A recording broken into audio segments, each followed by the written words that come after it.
Salut à tous, c'est Miestra, bienvenue dans cette vidéo de deck building sur FFTCG.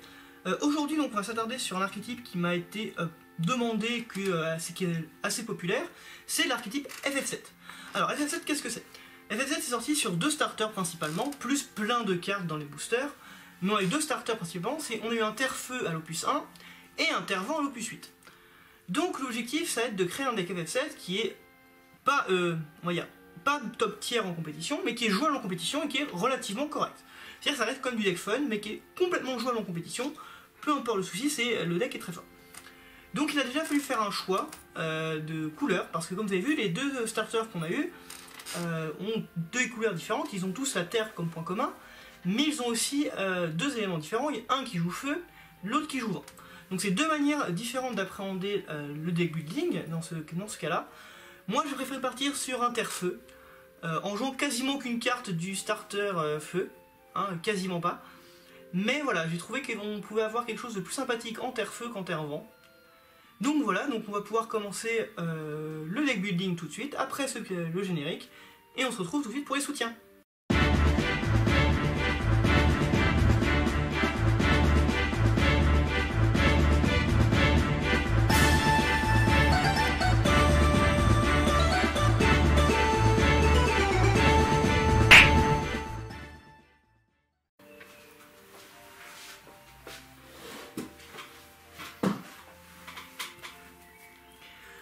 Alors, pour ce deck FF7, pour ce deck Terre-Feu FF7, on va jouer donc un deck qui est assez agressif, et dont l'objectif va être de bourrer l'adversaire au maximum.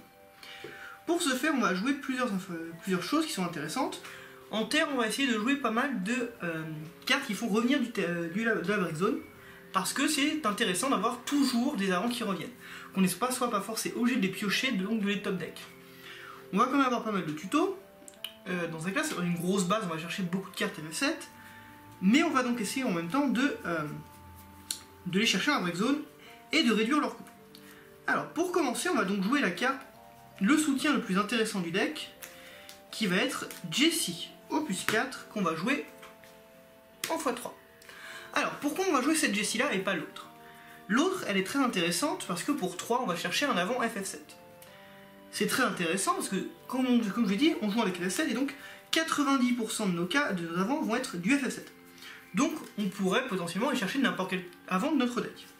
Cependant, cette carte-là, une fois qu'elle est jouée, elle ne sert plus à rien. Ça devient un soutien tout à fait classique. De plus, ça coûte 1 de plus à jouer, donc pour 3, c'est-à-dire qu'elle est un peu plus entarée. Pourquoi on va jouer celle-là? Parce qu'elle va juste réduire le coût des barrettes et des clouds de 1. Alors, ça paraît pas beaucoup comme ça, mais vous allez voir que transformer un cloud de coût 3 à un coût 2 et transformer un barrette de coût 5 à un coût 4, ça va avoir beaucoup de conséquences positives. Ça va nous permettre d'être beaucoup plus rapide dans notre pause de soutien. D'avant, pardon.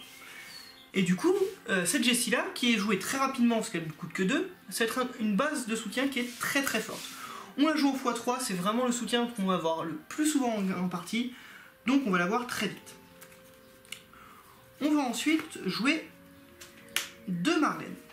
Alors pourquoi on va jouer Marlène? Bah déjà c'est, comme je vous ai dit, une carte terre qui va nous récupérer des cartes dans notre break zone. Ça va être des cartes très spécifiques, hein, c'est-à-dire que c'est une Aeris, un Cloud, un Tifa, une Tifa ou une carte barrette. Donc ça reste que 4 cartes potentielles, sachant que dans l'une de ces cartes ne va pas être jouée qui est Aeris.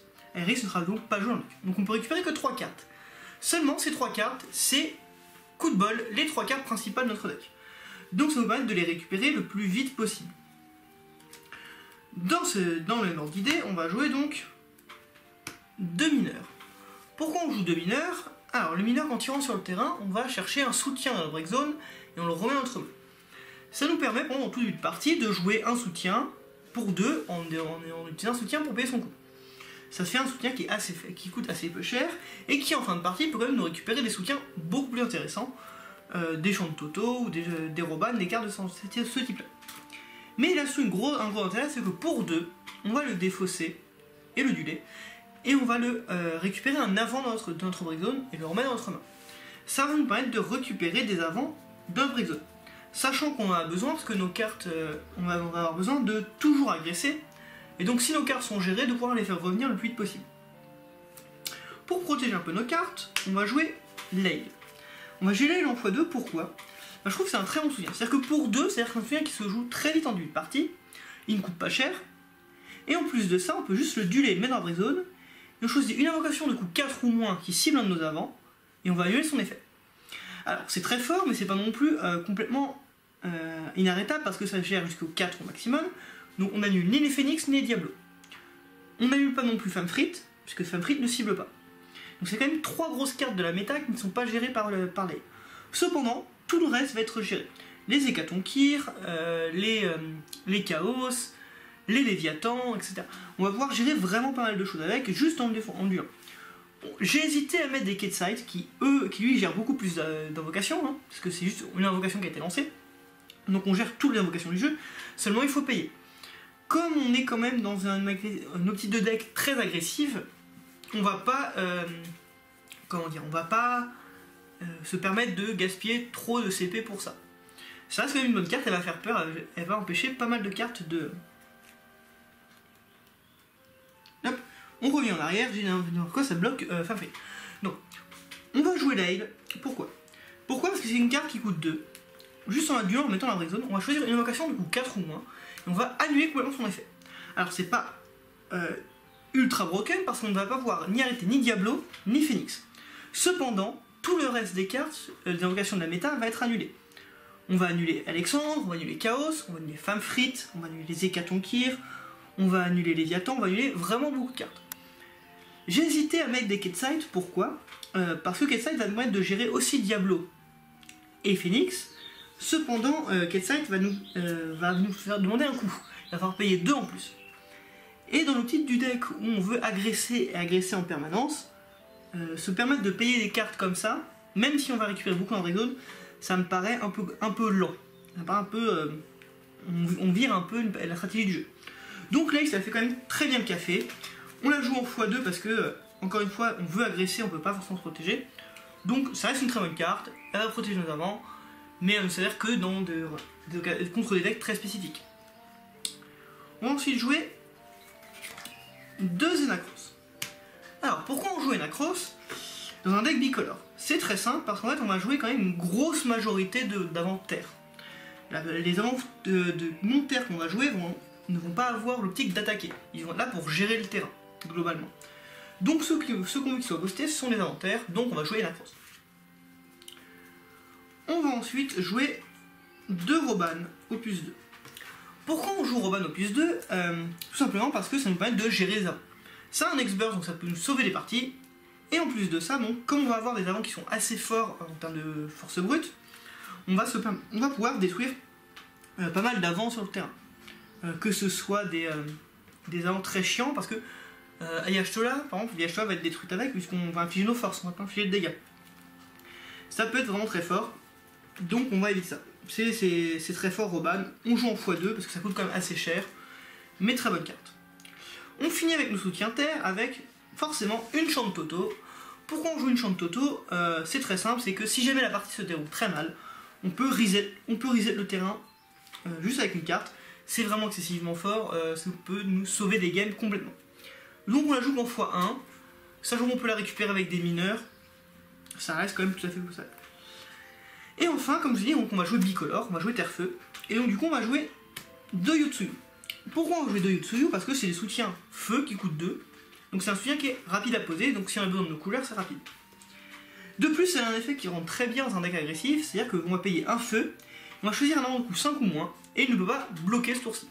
Donc ça me permet de, s'il n'a qu'un seul avant sur le terrain, et que c'est pas un trop gros avant, en termes de coups je parle, on va pouvoir passer tranquillement. C'est pas non plus ultra violent, parce que c'est quand même coup 5 ou moins, donc les grosses cartes telles que Fina, Veritas, etc. peuvent toujours bloquer.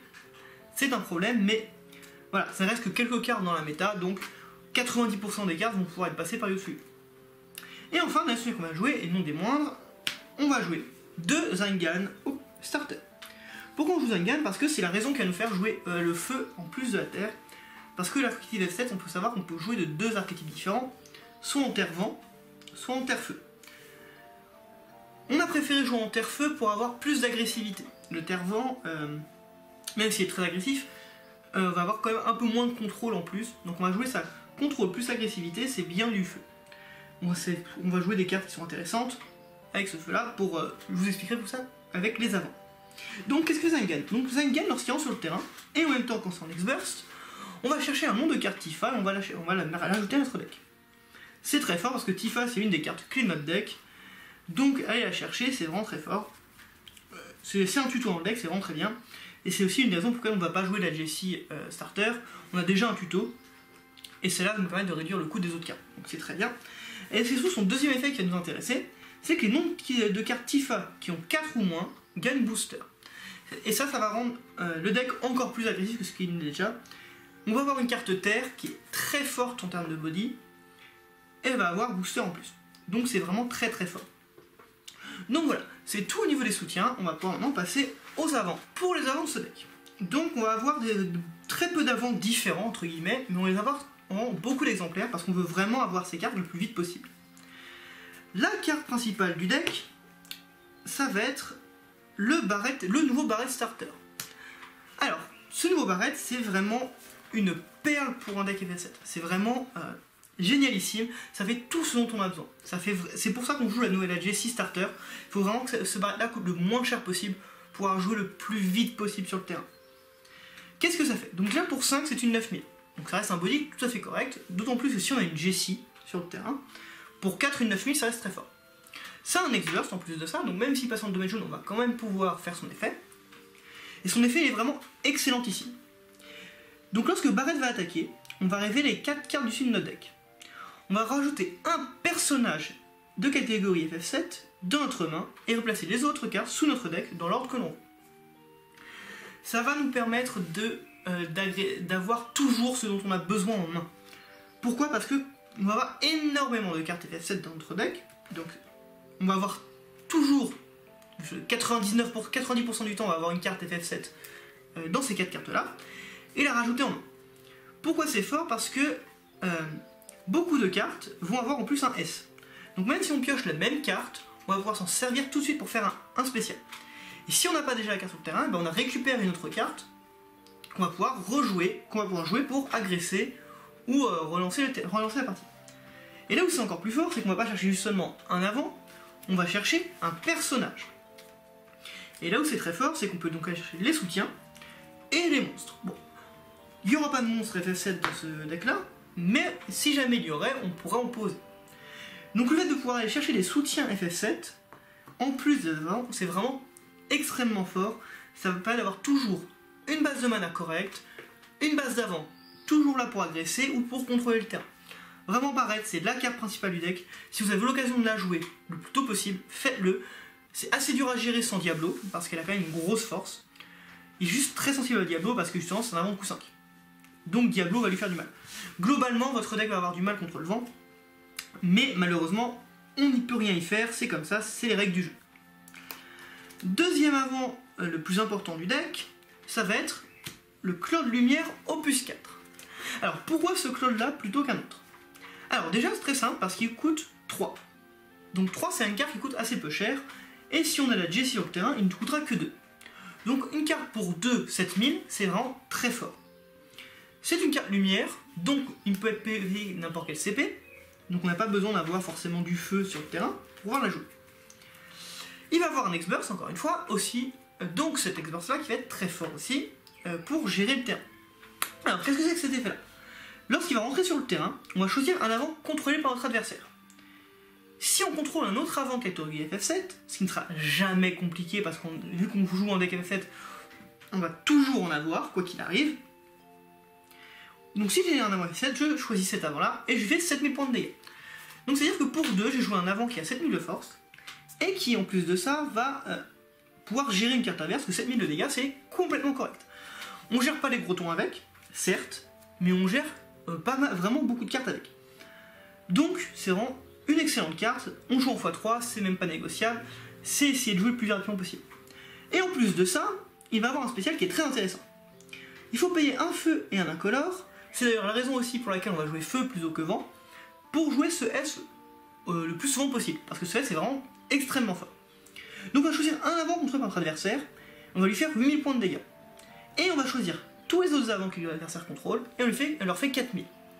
Pourquoi c'est très fort? Parce qu'on fait 8000 en avant, donc on va globalement gérer un gros avant sur le terrain, et on peut gérer tous les petits avants qu'il y a sur le côté. Contre le Vice King, par exemple, qui va jouer beaucoup de Viking, Layla, des petites cartes comme ça qui sont pas très fortes, on rase complètement le terrain. Et en plus de ça, si on a fait des petits dégâts un peu par-ci par-là, on peut continuer. Donc on peut très bien raser un terrain avec ce S-là, c'est vraiment très fort. N'hésitez pas à l'utiliser, ça rase le terrain. Autre carte qu'on va jouer en x3, on va jouer la nouvelle Tifa Starter. Alors pourquoi on va jouer cette Tifa-là? Elle coûte 4 pour 4 8000, donc c'est vraiment correct, hein. Pour 4 8000 on est dans la curve, c'est très bien. Si on contrôle un nombre de cartes Cloud, le coût de Tifa baisse de 2. Donc c'est-à-dire que si on contrôle déjà un Cloud, cette carte-là ne coûte que 2. Donc pour 2, une 8000, là on est vraiment au-dessus de la curve. Donc c'est vraiment très fort. En plus de ça, elle va avoir Bravoure. Donc si on suppose qu'on a Zangan sur le terrain, on peut avoir au mieux possible une carte pour 2 qui a 8000, Bravoure, Booster. C'est vraiment excessivement fort. On va pouvoir agresser, défendre avec, c'est vraiment une très bonne carte. Et qui en plus de ça a un S. Son S qui fait juste coûter un terre et l'adulé. On choisit un avant-dulé et on lui fait 10 000 points de dégâts. Et avec ça, on gère quasiment n'importe quel ton qui a attaqué. Ou qui est en train d'attaquer d'ailleurs. C'est vraiment une très bonne carte pour agresser et pour se défendre. Vous verrez, c'est vraiment une très bonne carte. On la joue x3 direct. Ensuite, on va jouer 3 Vincent L de l'Opus 2. Alors, là on joue sur une carte qui est un peu moins forte que les 3 autres, parce que son intérêt va être un peu plus... comment dire, va être un peu plus... merde. Son intérêt va être un peu plus anecdotique. Pourquoi? Alors son effet c'est très simple, c'est Vincent ne peut pas être détruit par les invocations et compétences de l'adversaire qui n'infligent pas de dégâts.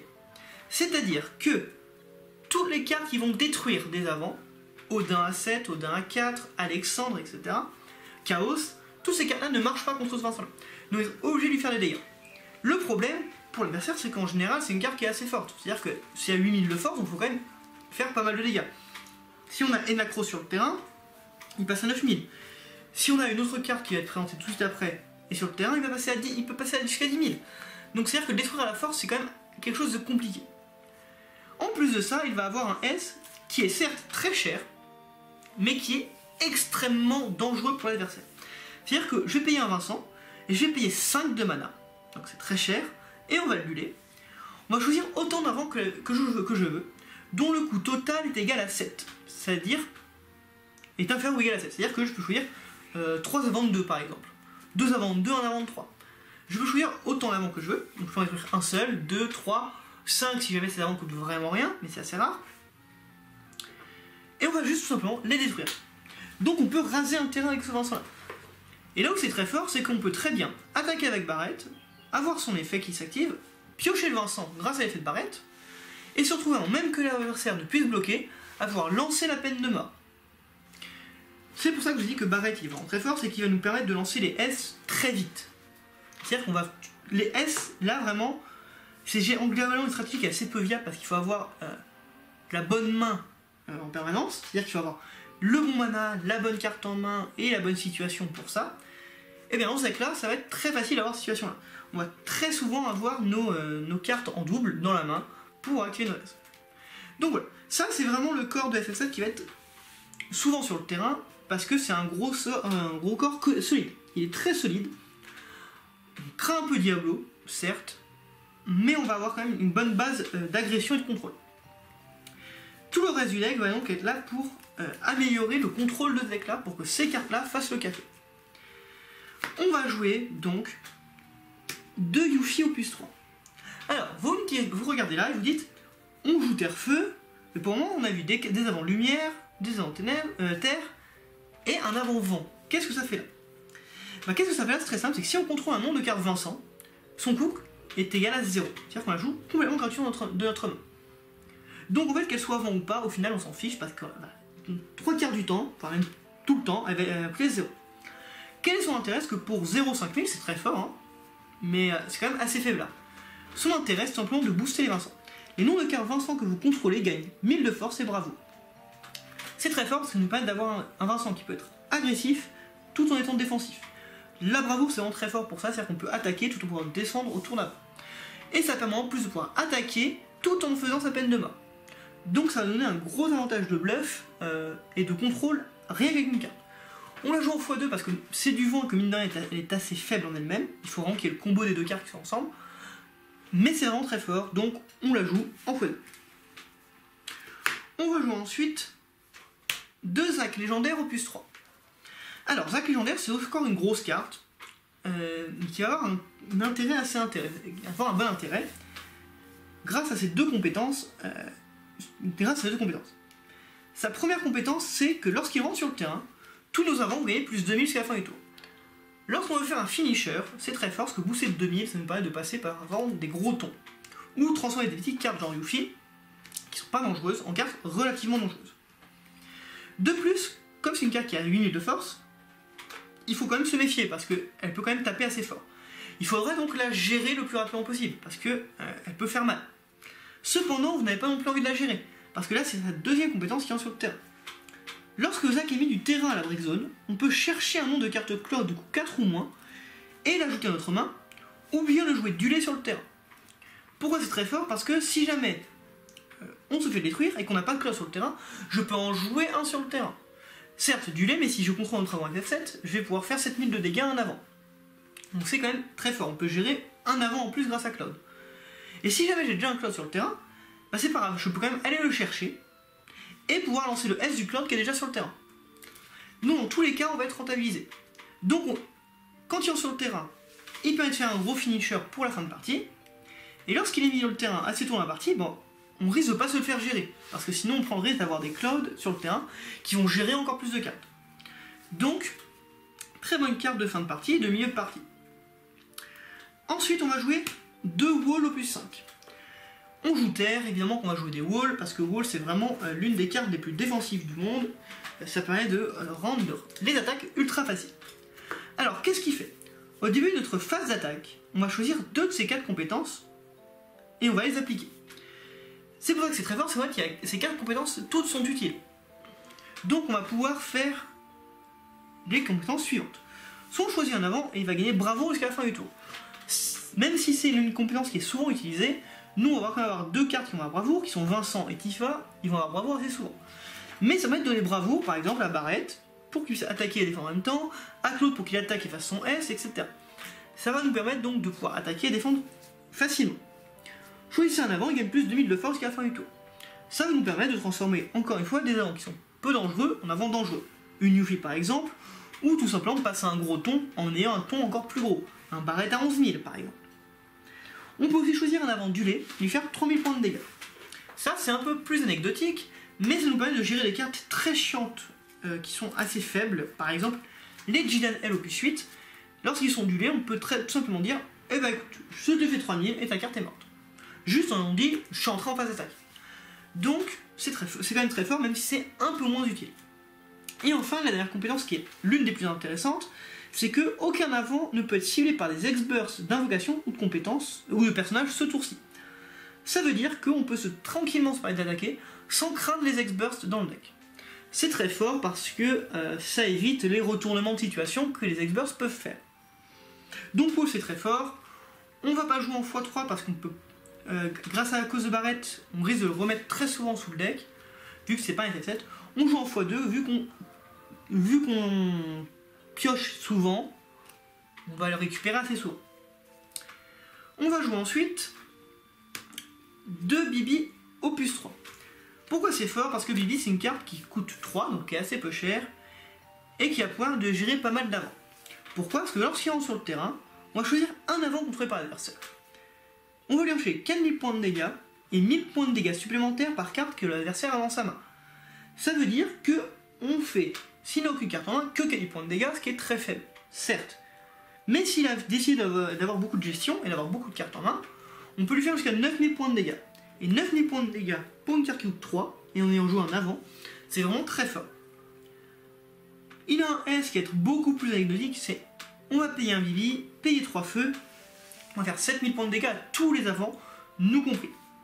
Ça peut nous sortir de certaines situations, mais globalement ce sera jamais joué. Déjà parce que l'on joue que 2, donc il faut avoir le Bibi sur le terrain et l'autre Bibi en main, mais ça peut quand même sauver des parties, mais clairement c'est pas son intérêt. Et enfin, dernière carte qu'on va jouer, on va rejouer un autre Cloud, qui est cette fois-ci le Cloud Opus 1 Starter. Alors pourquoi on joue? Globalement, on va préférer jouer le Cloud Opus 4 qui est toujours meilleur dans 99% des situations. Cependant, si on voit qu'on n'a pas besoin forcément de gérer le terrain et qu'on veut faire de l'agression, ce Cloud là, il est génial.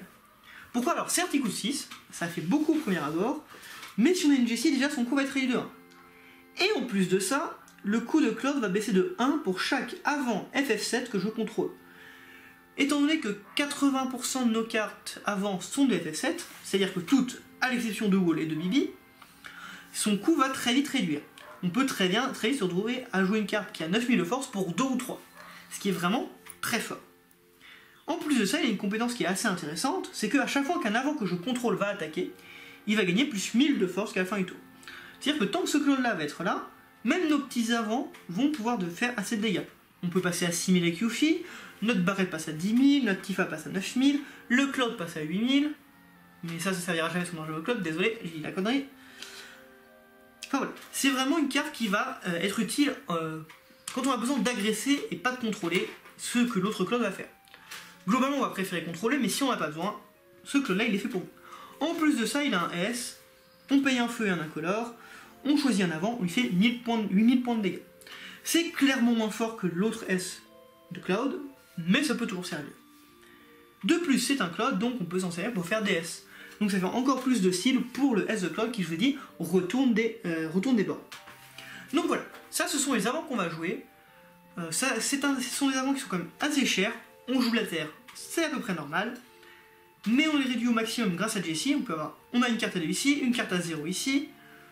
Une carte qui a un coût réduit. Elle peut avoir son coût réduit, donc mine de rien, même si ça paraît assez lourd en termes de coût de prime abord, ça reste quand même assez léger. On va pouvoir contrôler le terrain avec pas mal de cartes. Cloud, Bibi, Vincent, si on arrive à faire son S. On va avoir notre gros moteur de tuto qui est Barrette. Un gros avant pour défendre et attaquer avec Wall.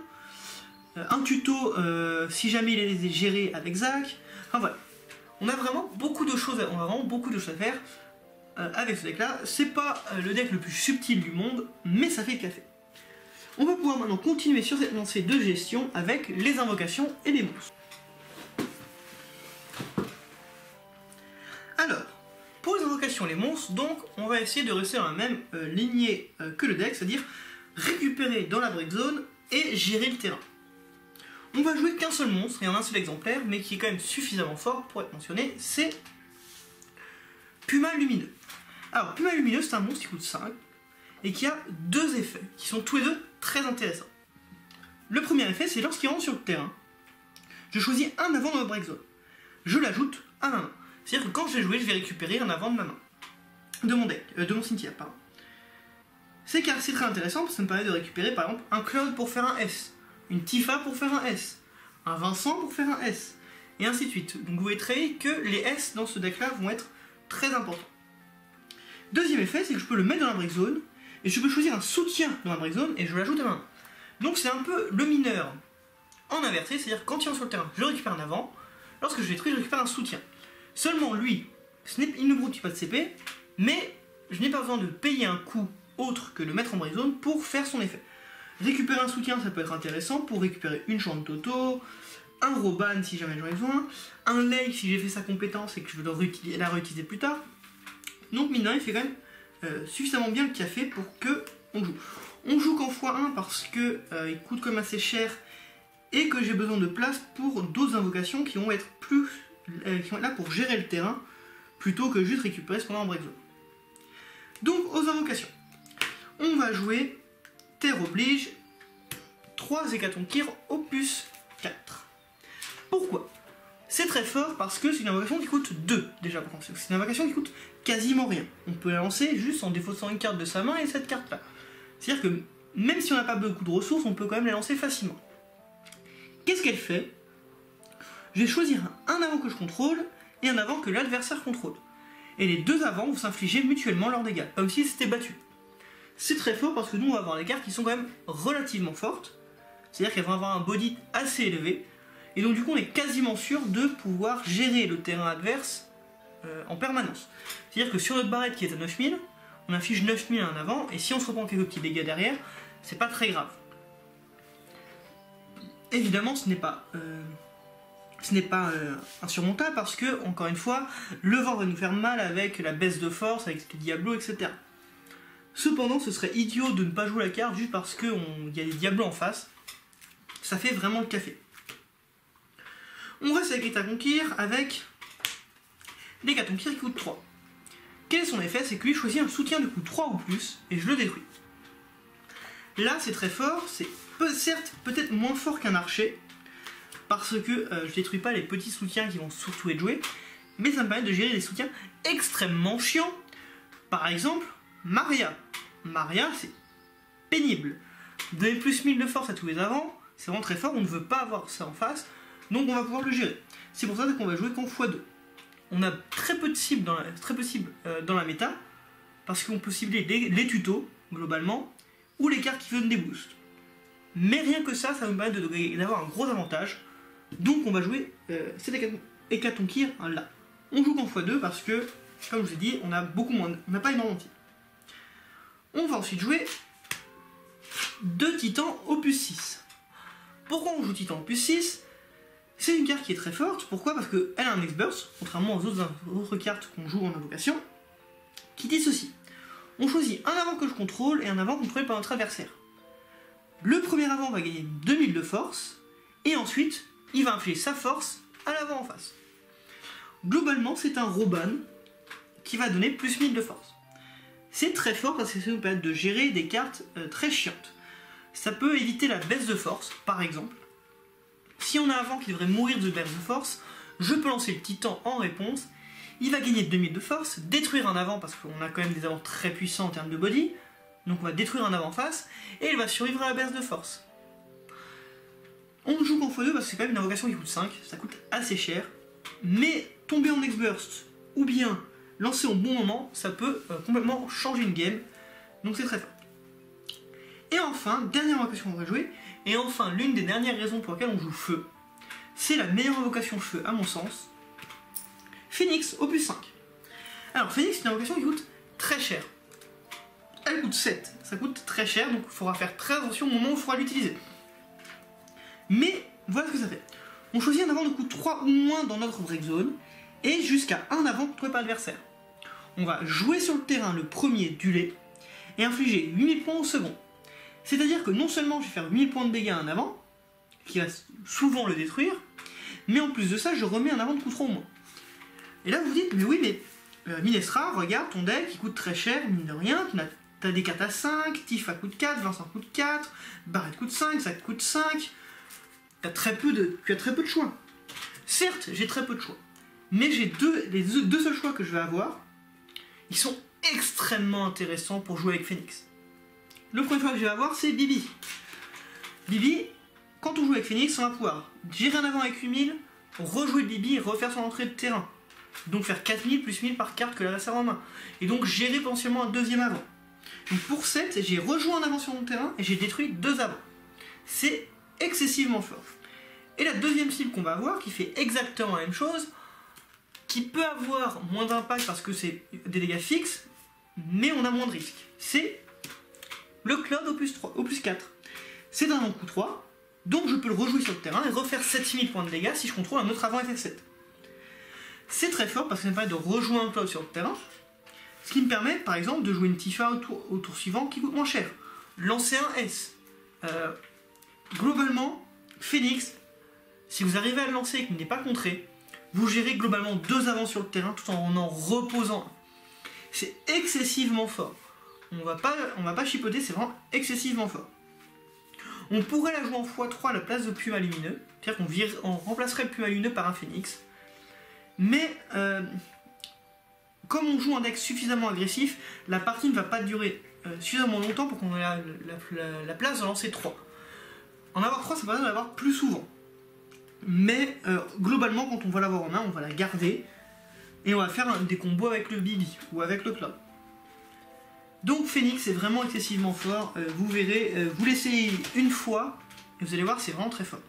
D'autant plus que si vous êtes débutant, même si c'est une L, cette carte là va sortir dans le nouveau Dual Pack, qui est donc chevalier contre démon. Elle va y être, et en plus en full art. Donc déjà vous voyez la carte est magnifique, elle y sera quoi qu'il arrive, donc juste pour 22 € vous aurez 2 decks, enfin pour 22 €, pour une vente c'est 25 € je crois qui va être vendu. Vous allez avoir 2 decks dont des cartes excessivement fortes, vous allez avoir Diablo, Phoenix, Cécile L, qu'est-ce qu'il y a d'autre qui a été annoncé? Enfin, voilà, vous allez avoir vraiment des très bonnes cartes qui vont tomber. C'est vraiment une très bonne carte. Donc voilà, donc c'est tout pour ce deck là. On va pouvoir en parler un peu plus facilement. Alors, petit bonus,